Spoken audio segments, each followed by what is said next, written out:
Because actually, when I agreed to this fight and I started training, I said, what the f am I thinking of? Mike Tyson's brutally honest confession has everyone wondering if he's second-guessing the fight against Jake Paul, but the boxing legend didn't stop there. I'm tougher than I believe I was. And I finished the process, and now the fight's the party. All the hard work is done. With Tyson pushing himself harder than ever, he's tapped into a new self-belief. But even he's questioning just how far he's willing to go for this showdown. What does it mean for the fight ahead? And could Tyson's doubts hint at a turning point in this explosive matchup? I don't even want to hold the mitts. Now, if I'm walking away with a bag like Jake, of course I'm going to get in there. But outside of that, look at that. Do you really want to stand in front of him? Do you really want him to swing at your face? 20-second clip. We see a 1-minute clip on the Instagram. Anybody can look like a savage on the internet for a few seconds, but now we're going to watch him again. Beautiful. Jab, hook, cross, roll, cross. Good cross, roll, cross. Jab, hook, cross.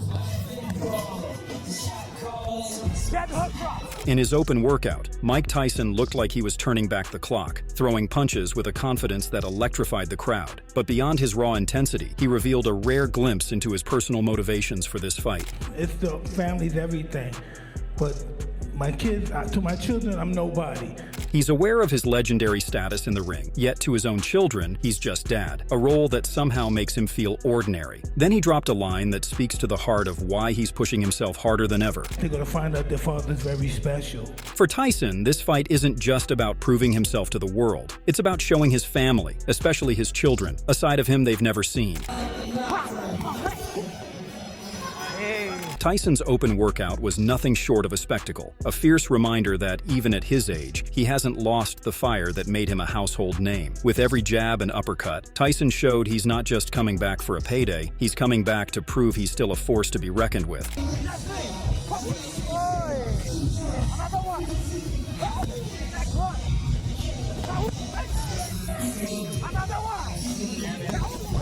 Very ferocious. His punches were sharp and powerful, each one punctuated with the same precision and aggression that defined his prime years. The intensity in his eyes as he threw combinations left the crowd stunned, reigniting that classic Tyson energy that feels both intimidating and magnetic.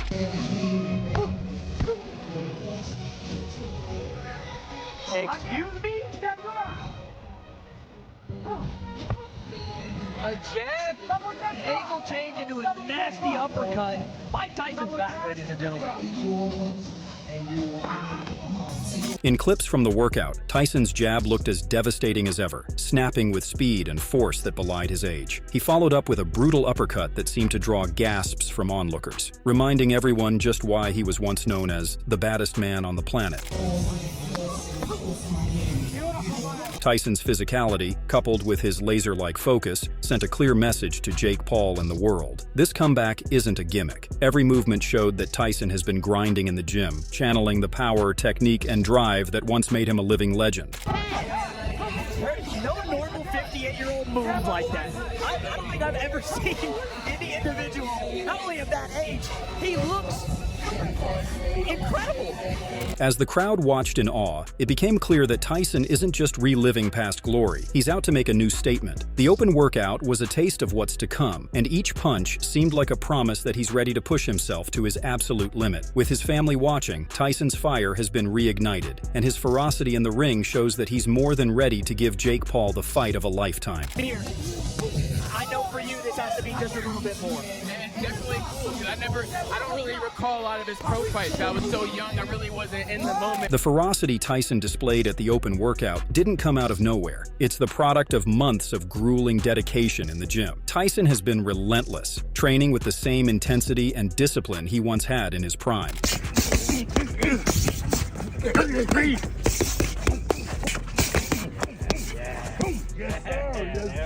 Yes, sir, that's the one. His rigorous routine, captured in clips of training and sparring, shows him drilling technique, working tirelessly on speed, and pushing his physical limits. It's clear he hasn't cut any corners, taking this fight as seriously as if he were about to face a primetime rival. Nice. Come on, punch him. Yeah. For Tyson, preparing for Jake Paul has meant not only rekindling his physical strength, but also sharpening the mental edge that once made him one of the most feared fighters in history.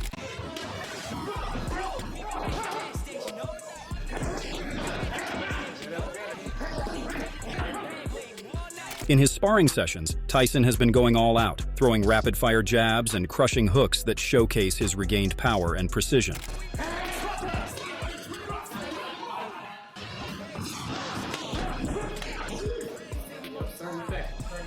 These sessions have pushed him beyond what anyone expected, as he goes toe-to-toe with seasoned fighters, testing his resilience and timing. Watching these clips, it's easy to see how Tyson has rebuilt himself for this comeback. He's been perfecting his combinations, adding the kind of explosiveness that catches his sparring partners off guard. Each punch he throws in the ring is calculated, carrying the weight of a fighter who's back with something to prove.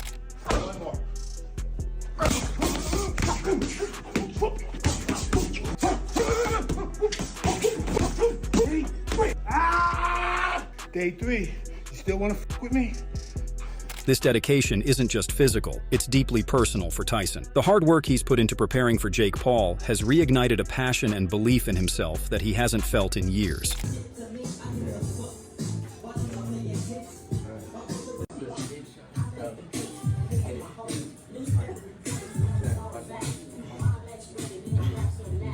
Every sweat-drenched session has become a step toward reclaiming his legacy. Tyson isn't just training to be competitive, he's preparing to dominate. With each sparring round, he's gotten closer to the warrior he used to be. And as he steps into the ring, he's ready to show everyone, including himself, that he's still got what it takes. After Tyson's explosive open workout left fans buzzing, Jake Paul made sure to respond with his trademark confidence during the Fight Week press conference. Clearly unfazed by the clips of Tyson's brutal training sessions, Jake leaned into the challenge, taunting Tyson with a mix of bravado and provocation. To Jake, Tyson's intimidating workouts and fiery comeback weren't a threat, they were a thrill. He didn't hold back, casually stating, "That looks like Tony Bellew."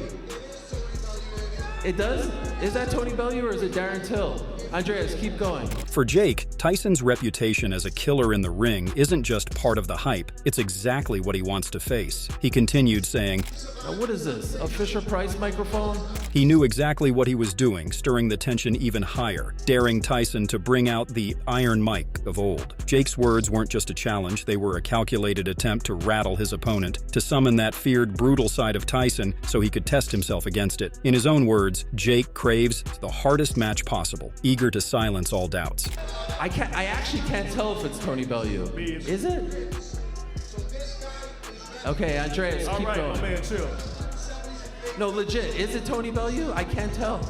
With this bold stance, Jake has thrown down the gauntlet, inviting Tyson to bring his most dangerous version to the ring on fight night. For him, there's no fear, only the hunger to defeat a legend and prove his worth against one of boxing's most formidable icons. By demanding the very best from Tyson, Jake is setting up a showdown with no room for excuses, no space for regrets, only a brutal clash that will put everything on the line. As he finished, he left a final taunt hanging in the air, daring Tyson to bring it all, labeling him simply homicidal. As Jake Paul tried to turn up the heat with his taunts, daring Tyson to bring his most savage self to the ring. The crowd was watching closely, waiting to see if Tyson would fire back. Jake's provocations were bold, poking at Tyson's pride, and challenging him to be the fierce, unforgiving fighter he once was. But instead of rising to the bait, Tyson's response was the opposite of what anyone expected. Is it Tony Bellew, 50 extra pounds?